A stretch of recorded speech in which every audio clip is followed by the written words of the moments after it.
Bago ang SONA, ipinangako nitong ni Pangulo yung bongbong yan. Para pagdating ng SONA may pagyabang niya. Yung wage hike. Pinagyabang niya yung wage hike ng pagtaas ng sweldo ng mga OFW. Pangalawang pinagyabang niya itong pagtaas ng sweldo. Pucha, 3 days before SONA, inapprove ito. Puta, 3 days after SONA, TRO. Binobola tayo, gago, di ba? O siyempre, inapprove, aprobado na, yehey. Putang ina, biglang yung korte, pinigilan ng korte. Sino ba may kontrol ng mga korte ngayon? Kung talagang gusto ni Bongbong to, kung talagang gusto ng mga senador nila Bongbong ito, gagawan nila ng paraan ito, kakausapin nila yung mga korte. Kakausapin nila yung mga korte na, huwag niyong TRO ito. Napapakulungan nila yung mga hindi dapat maipakulong eh. Nakakasuhan nga nila yung mga di dapat nakakasuhan eh. Tapos etong wage hike, putang ina, pumayag sila na pigilan ng korte ito. Di ba? So ipinangako niya to before SONA, pagkatapos ng SONA, binawi niya na. Gago talaga. Puta ina, kinancel na. Anong pinagmulan nito? Pasok. Ipinatigil muna ng korte ang 85 pesos na aumento sa arawang sahod. 85 pesos na aumento sa arawang sahod. 85 pesos. Ilan ang sumusweldo sa Pilipinas? Ilan man ang minimum wager sa Pilipinas? Computein mo kung magkano yan. Pucha, tapos 17 billion ang gagastusin mo sa racket na wala pa isang minuto dun sa itaas. Gago ka talaga. Gago. Utang ina, kung alam mo pa, kung may taong pinaglihis sa gago, ikaw yun. Kailangan talaga si Imelda, kailangan talaga kung ano yung mga kinain niya nung pinagbubuntis siya si Bongbong. Kailangan talaga ilabas niya eh. Para pag meron dito sa Pilipinas na nagbubuntis, iwasan yung mga pagkain na yun eh. Kasi magiging gunggong katulad nung anak niya si Bongbong. Buang talaga eh. Ng minimum wage earners dito sa Metro Manila. Ayon kasi sa mga nagpetisyon, hindi raw dumaan sa tamang konsultasyon sa mga employer ang wage hike. Utangina, hindi daw dumaan sa tamang konsultasyon. Bakit nyo ipinangako? Utangina ninyo, ang tagal ng pinag-uusapan yan, hindi pa rin kayo nagkukonsulta, mga ulol kayo. Tapos magpapalipad tayo ng racket dahil magre-research daw sila doon. Putangina, nung i-research yun sa kalangitan. Ano i-research yun kung totoo bang may langit? Gago. Totoong may langit, Bongbong, wag ka na magpalipad ng racket. May langit. Kung gusto mo malaman kung may impyerno, magbigti ka ngayon. Sigurado ako malalaman mo may impyerno. I-message mo kami kung totoo. Text mo na lang kami. Mag-press ko na lang si Claire kung totoo. Buisit ka.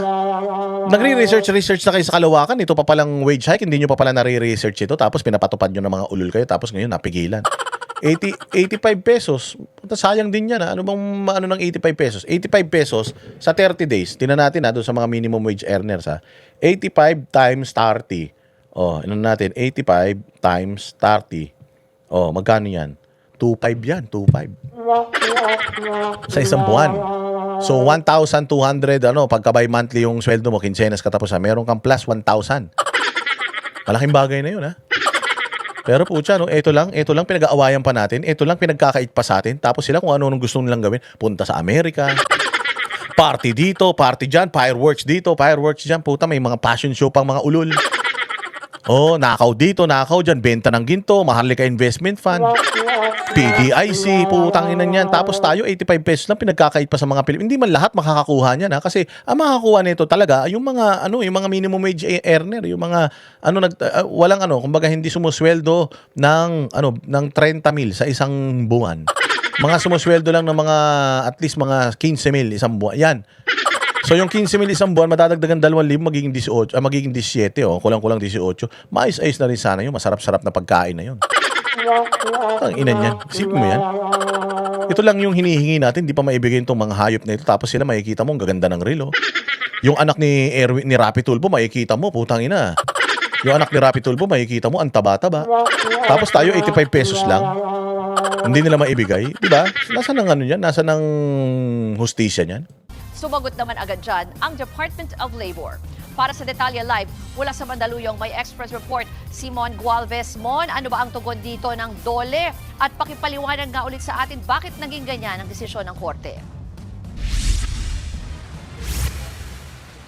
Ruth, nalungkot at nagulat daw ang Department of Labor and Employment o DOLE sa inilabas nga na temporary... Alam mo, nagulat ako DOLE pala si Tolentino. Naging DOLE siya. Tayo na sabi ko, iba rin Gugulat na lang tayo. Alam niyo itong problema natin itong mga ahensya ng gobyerno na ito, may mga sekretary sila. Pucha, hindi dumadaan sa Committee on Appointments. Oh, hindi dumadaan sa committee on appointment. Lahat yan, puros mga interim. Pucha, mga kolorum yan. Restraining Order o TRO ng Pasig Regional Trial Court para nga sa 85 pesos sa dagdag sa arawang sahod ng mga minimum wage workers dito sa Metro Manila. Yan ay lalo't lumalabas na unang beses lamang do ito na may dumiretso sa local court kaugnay sa wage hike order. Nanindigan ng DOLE, dumaan naman sa tamang proseso at konsultasyon itong 85 pesos na aumento sa minimum daily wage ng mga manggagawa sa NCR. So ito, may nag-message, Boss D, may kapitbahay ako na ganyan, jumper ang gamit, 1 to sawa ang gamit nila. Puta, subuyan mo ng gasolina. Sabuyan mong gasolina, putang ina ng mga yan, mga salot yan, tayo nagbabayad ng kuryente ng mga yan. Kamatok ka, sabi mo, sana all. Katok ka ng ganon. Ay, putang ina ninyo, nakabukas pang mga aircon ninyo ah. Tinapa lang ang ulam nyo, nakabukas pang aircon ninyo ah. Bihira kayo mag-ulam ng adobo pero maghapon ng aircon ninyo, mga hayop kayo ah. Tangina, sunugin nyo yung mga gamit nila. Oo, kaya yung aircon nila, alam nyo yung aircon nila pag nakita nyo, di ba yung likod ng aircon, di ba? Square yun eh. O meron yun yung likod. Humihigop ng hangin yung puta, lagyan nyo ng tae ng pusa. Oo, kuha kayo ng tae ng pusa, ipahid nyo dun sa paligid ng aircon nila, yung sa mga vent, yung pasukan ng hangin. Putang ina niyan para pagbukas nila ng aircon, amoy tae sa loob. Oo, gawin yun. So yung mga alam nyo, yung mga kapitbahay nyo nagnanakaw ng mga kuryente, ganun gawin nyo, putang ina nyo, pa aircon kayo, mga hayop kayo ha. Kuha kayo ng tae ng pusa, ang bantot nun. O kahit di na tayo ng pusa, tae mo na lang. Gusto mo ilagay mo, ipahid mong ganun sa aircon, no? Sa di may mga butas-butas na ganyan sa ano. Pwede rin yan, spray mo ng Baygon para maano sila lahat sa loob. Putang ina, mga insekto ng mga hayop na yan. Hindi, ginagawa namin yun nung bata kami eh. Oo, nung bata kami kasi taga-Cubao ako. Pag mayabang yung kapitbahay namin, mayabang, maangas yun. Papark yun sa kalsada, tapos putang ina, ayaw niyang pahawakan yung kotse niya. Pagpasok nun, maniwala ka. Pagpasok nun yung bukasan ng pinto niya, kasi ang bukasan ng pinto nun, di ganun pa eh. Putya, nilalagyan namin ng ebak ng aso yun. Gaganon ko yung ebak sa tsinelas ko, gaganon ko sa hawakan. Tapos aabangan namin niya, puta ka, mayabang ka ha. Aabangan namin niya, nagmamadali yan, papasok ng opisina kinaumagahan, no? Tapos pagbukas niya ng pinto, may mahahawakan siya eh. Magugulat siya, para siya na kuryente. Tapos dahan-dahan yun, aamuyin niya yun eh. Dahan-dahan. Para siya na-hypnotize eh. Putang ina. Galit yun. Oo. Makita mo, magwawala yun, tapos papasok. Pasok, hugas kamay yun, tapos putsangin lang yan, ano-ano pa yun. Lilinisan niya pa yung kotse, malilate siya ngayon. Hindi ganun, pag mayabang ka, ganun, dapat ginaganon yan. Kaya yung mga kapitbahay nyo nagnanakaw ng mga aircon, putsangin yan. Ututan nyo yung mga aircon nila para... Hindi, totoo yan. Oo, maniwala kayo. Hindi, noon pa yung bata pa naman kami noon. Ngayon, mababait na kami. Nagsimula dapat ang unang bahagi na 60 pesos noong July 25. Pero dahil sa inilabas na status quo anti-order ng Pasig RTC noong July 24 o isang araw bagong inaasahan sanang implementasyon, minabuti na lang ng DOLE na ibalik pa rin muna sa dating sahod bago ang wage order at sumunod sa utos ng korte. Wala ka pala eh. Tangin na ninyo, pag mga Duterte, lagi kayo may sinasabi eh. Pag tungkol sa mga Duterte, impeachment, lagi kayong may statement. Pero pagdating dito, wala kayong mga silbi, nagdoli ka pa. Aminadong ahensya, hindi nila inasahang didiretso sa lokal na hukuman ang mga petisyon. Sabi good job sa mga nakapark sa kalsada. Hindi totoo yan. Nagtataka lang din ako, bakit tayo mga Pilipino pag may nahawakan tayo, inaamoy natin? Tanungin nyo mga sarili ninyo. Oo nga no, bakit ganun? Di ba?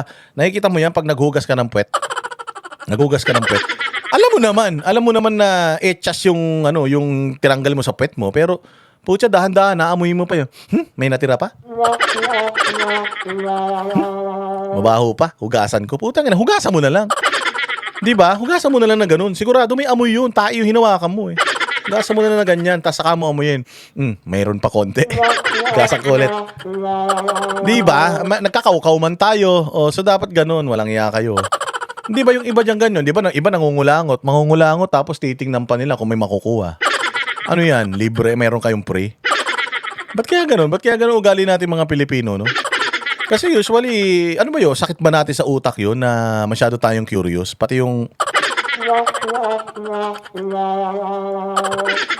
Di ba? Tanungin yung mga sarili nyo. Sino dito? Di ba? Kakain ka. Pagkatapos yan, maghuhugas ka. Di ba? Magkakamay tayo eh. Maghuhugas ka sa tubig lang. Gaganunin mo na yung kamay mo eh. Tapos, aamuyin mo. Amoy mong gano'n, kung amoy ulam. Amoy ulam? Alam mo, amoy ulam yun, di ka nagsabon eh. Kung nagsabon ka, mabango yun. Eh, hindi ka nagsabon, ginanon mo lang, kinaukaw mo lang sa katamaran mo eh. Kinaukaw mo lang sa tabo na may tubig eh. Kinaukaw mo lang na gano'n, tapos aamoy ng ganyan, tanga ka. Nahahawa na kayo kay Bongbong eh. Ang sarap ng ulam mo, Putragis. Buti nga sa'yo. Kuripot ka ngayon eh. Oh, diretso natin. Na ano-ano na iisip nyo. Wala na tayong na topic na matino. Oras kasi na hindi tanggap ng employer ang direktiba ng Regional Tripartite Wages and Productivity Board o RTWPB. Nagtatanong si Adel Sesicar. Anong Gcash ko? Ayun, nakalagay sa baba, oh. Nakapin. Oh, ayan, oh. 099895222379. Oo. Lowest 1K. Dapat silang umapela sa National Wages and Productivity Commission o NWPC bilang isa namang quasi-judicial body. Pero, imbis kasi na administrative appeal, isang civil case ang Ayan, oh, kita mo. Oy, yung mga naglalagay ng sardinas, nakita nyo? Yung mga minimum wage earner yan. Yung naglalagay ng mga sardinas sa lata, puta magulat kayo pag isa na lang yung nilagay nilang isda sa lata. Ito, mga naglalagay ng isda sa lata ng sardinas. Putang ina yung ginawa nito ni Bongbong na ito. Pagka isa na lang yung laman ng Youngstown, pagbukas mong ganun, puro sabaw na, wala nang isda, patay kayo. Yan na yun. Nagalit na yung mga nagkakarga ng sardinas sa lata. Putang ina niyan. Oo, social distancing na yung mga sardinas sa lata. Kapag, dati, nung panahon ni Pangulong Duterte, boy, maniwala kayo, yung sardinas, punong-puno ng isda yun. Kaya nga tinawag na isdang tanga yun eh, dahil nagsiksikan sila sa isang latang sikip-sikip eh. Nung panahon ni Bongbong, ito dahil nga yung wage hike, ibinaba, puchay naglalagay na sardinas, isa na lang nilalagay ito, social distancing na yung mga sardinas. Dahil dito, putsang ina sa ginawa nila to. Baka mag-boycott yung mga naglalagay ng sardinas na yan, puta iuwi yung mga isda sa bahay, ibulsa yan. Loko-loko kayo talaga. Inan yung mga salot kayo talaga sa Pilipinas. inihain ng dalawang kumpanya sa Pasig RTC Branch 152. Ginamit nilang argumento na labag sa konstitusyon ng umento at magdudulot ng tinatawag na grave and irreparable injury o permanenteng pagkalugi sa Tangin na nyo, bakit pagka ganyan, may mga implementation, question, pag para sa taong bayan, pero pag magnanakaw, putang ina nyo, walang tanong-tanong. Ha? Bakit pagka magnanakaw, walang tanong-tanong, mga buwisit kayo talaga. Pero pagdating para sa taong bayan, ang dami-dami mga ganito. Technical, may mga, order number 27 would cause grave and irreparable injury. Puta, may mga ganun pa kayong nalalaman. Pero pag magnanakaw yung mga senador, pag yung mga bendalo magnanakaw, pag yung mga congressman magnanakaw, putya, walang mga ganitong memorandum, mga hayop kayo. Inyo talaga, ha? Pinahihirapan yung mga taong bayan, ha? nilang negosyo. Ito ang naging ugat kaya naglabas muna ng TRO ang korte. Pakinggan natin ang pahayag ng DOLE. Nag-assume ng jurisdiction yung Pasig Regional Trial Court. Hintayin natin sila. So, ito Ba't hintayin? Puro hintay? Ano yan? Waiting na naman, buwisit yan. namang hakbangin ngayon ng NWPC at ng Wage Board NCR ay ito'y pinangungunahan ng Office of the Solicitor General. Okay. So, ang Solicitor General ang kakatawan sa NWPC. Kung meron silang prayer for TRO, dapat po may magpo-post ng bond. At ito ay dapat... Ay, salamat doon sa nag-Gcash. Mabuhay ka. Taas kamay nung nag-Gcash sa atin. Sino yung nag-Gcash dito sa atin? Ipapatato ko yung pangalan mo sa pisngi ko. Maraming salamat sa iyo. Mabuhay ka, ha. Inan to mga to, nagpapaliwanag pa eh. sa lahat ng mga minimum wage earners, hindi lang po sa isang specific sector. O yan. Yan ang ginawa na naman ni Bongbong sa atin. Hayop yan. Ganito, ginawa na naman ng ulol. Pinangako yung aumento sa sahod, ipinagmalaki. Ipinagmalaki yung pagtaas daw ng sweldo ng mga OFW, pero yung sariling sweldo ng mga tao rito sa Pilipinas, hindi naman maipataas ng hayop na ito. Walang inuurungan, pagtama pa